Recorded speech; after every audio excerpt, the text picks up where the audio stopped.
would someone say if they were to see me in my most intricate moments?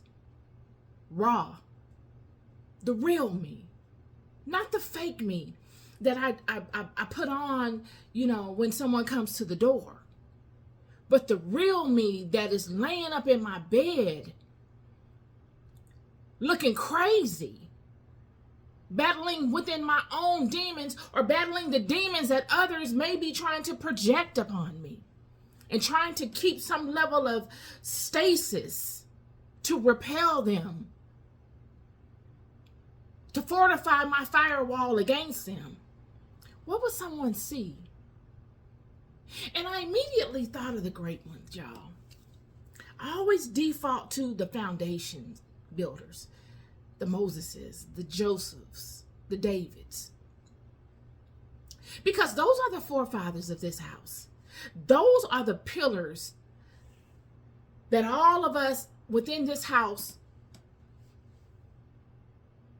stand under. Those are the pillars that allow the walls and the ceiling and all of the foundations to be strong. They give the structure to the house. They are the shoulders that we all stand upon.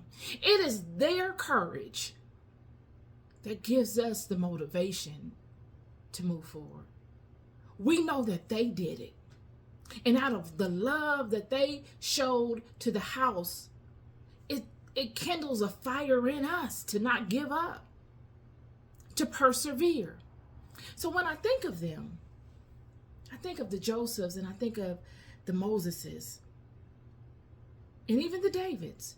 All of them, when they first were recognized by people, when they came into the light of day amongst people in the role that God had bestowed for them, when they began their journey in becoming what God wanted them to be, each of these people started their journeys in the worst light. They started their journeys broken. Every last one of them. That's the common thread that they all have. They started their journeys broken and in the worst light. Whereas previous to that, they were standing and basking in a beautiful light. Joseph and Moses were beloved of their houses. Even though Moses was a foster child, he had the ability to be loved so much that the women in his family sent him in a way where he would default into the best home in the country. You can't tell me that those women didn't pray for him and that it was their prayers that helped assist and navigate him into the hands of Pharaoh's daughter.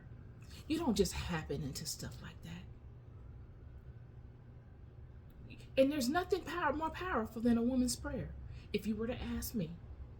So if those women were women that knew the power of prayer and were aligned with God, and God had to have been privy to it because God would use Moses in a miraculous way. There are no one-offs with God. There's no luck with God.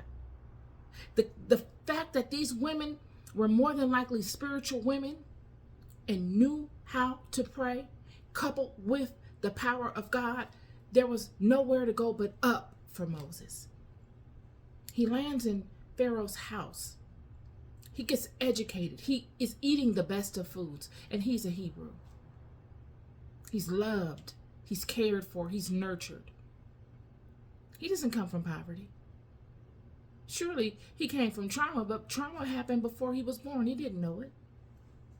All he knows is love. Joseph the same way. The most beloved of his father Jacob. Beloved so much that he's hated by his brothers. They're jealous of him. They'd rather see him off, done, unalived, than to stand amongst him and see how much he is loved and favored both by their father and by their spiritual father, God. And these are the things that happen to people that are loved by God. What do I mean by that? We're all loved by God, yeah, but God shines his light on certain people more than others, friend, because certain people make themselves useful more than others. Joseph's brothers couldn't be useful to God. They were jealous of their own brother. How could they be useful? How could God use them in a profound way when they're not even whole internally? God uses whoever he wants, but God does not use an unclean vessel. That's one thing God don't do. Spirit, any righteous spirit doesn't work that way. That's one thing you will notice. You might have a shady background. You might have had to do some stuff to get some stuff done, but that doesn't mean your heart is not righteous. Joseph's brothers' hearts were not in the right place. They hated him because of his favor. And David, the least of his father's house, the one that Samuel had to say, wait a minute, God wouldn't have sent me here if there weren't someone here that I could bless. Are you sure this is all of your sons? And Jesse says, well, there is another one, but he don't really look the part. And you don't really. Samuel said, I don't give a darn about a look. He said David was dusty, and all this kind of stuff. Samuel said, bring him here. David, the one that appeared to be the least, had the most heart. He had the heart of a lion because he protected what he loved. He didn't just talk about it and act like it and parade his way around so that people could respect him and acknowledge him because he's a big tough guy. He was really with it. When all the chips were down, you got to see exactly what David was about. And this man that had the most courage out of all of them would run like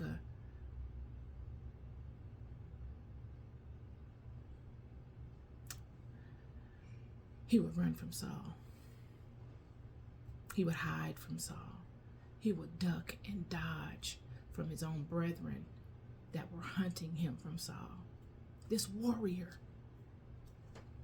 This is a warrior. This is a by any means, I don't care what you're talking about. You're going to have to see me kind of guy. When Abiathar saw David coming, he immediately got scared. He began to fret because he knew to see David coming, especially at that time, and coming as fervently as David was coming, he knew that there was going to be some problems, or potentially was going to be some problems, because he knows the type of man David is. Abiathar was afraid when he saw David coming. And so was everybody. Not because of David being this tough guy and he's going to be like Esau and come upon you and rob you and gank you for all your stuff and strong arm you and this. No, to make his name strong amongst men. David didn't care about none of that. David was a warrior for God. He was a warrior for purpose. And his heart and courage and his willingness to act on behalf of God, coupled with the power of God, made David undeniable amongst people. Same way with Samson. I brought this up because all of these people that I just named, David, Joseph, and Moses, came into the light of the masses in their most disadvantaged time. They didn't become known to the masses the way that the masses would know them as leaders.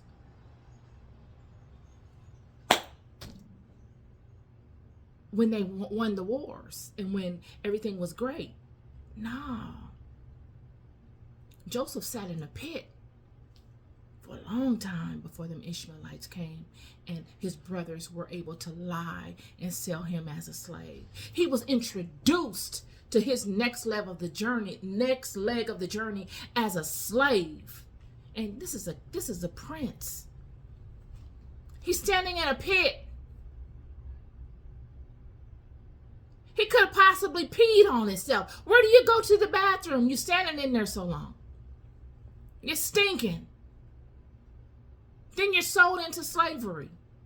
And you're introduced to the most powerful people that you've met thus far outside of your father and his brethren as a slave. You're introduced to the household of other slaves as a slave.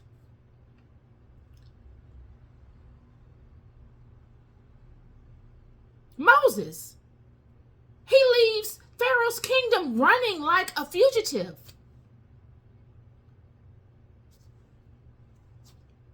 To Jethro's house.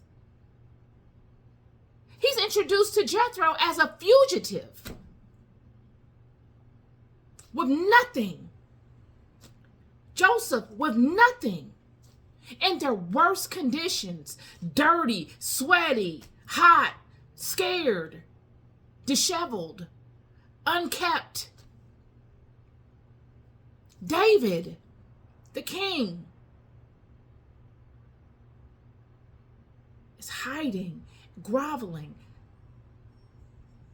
foaming at the mouth, acting like he's crazy to avoid being captured and seen, because he's running from a man that he would have easily been able to annihilate.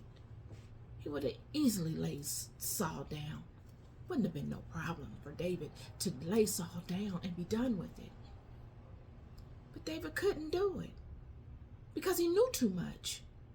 He would be betraying his own self. He'd be sabotaging his own walk with God. And who in the world is more important than my walk with God? It is my power source. So I'm bound up in a way. God has bound me. I'm bound and fettered. I got to walk the tight line on this one. I got to be patient with this. I have to look like a fool to you. I got to look like a bum. Like I don't care about myself or my environment or the way I'm perceived. I look like I'm crazy. I look like I don't have anything. Like I don't come from nothing. Like don't nobody love me. Like I wasn't raised in a kingdom of people that took pride in themselves and their children. All of these people, all of them, struggle with this.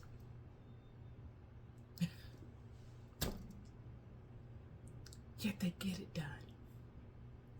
They get it done. Amongst the gossip of people that they're blessing, amongst the naysayers, amongst the critics, amongst the opinions, amongst everybody that feels like they have an idea or a perspective and that know their situation better than them, they get it done. And not only do they get it done, they lead in a phenomenal way. In a phenomenal way, so much that thousands of years later, this story resonates. It just reverberates. It just, whenever you hear it, it sparks something in you that lets you know you can go the distance. Just by hearing their stories. They're real life stories, not no fake fairy tale story, friend. Not your opinion of what the story could have been like, because that would have been a fake story. But their real walk.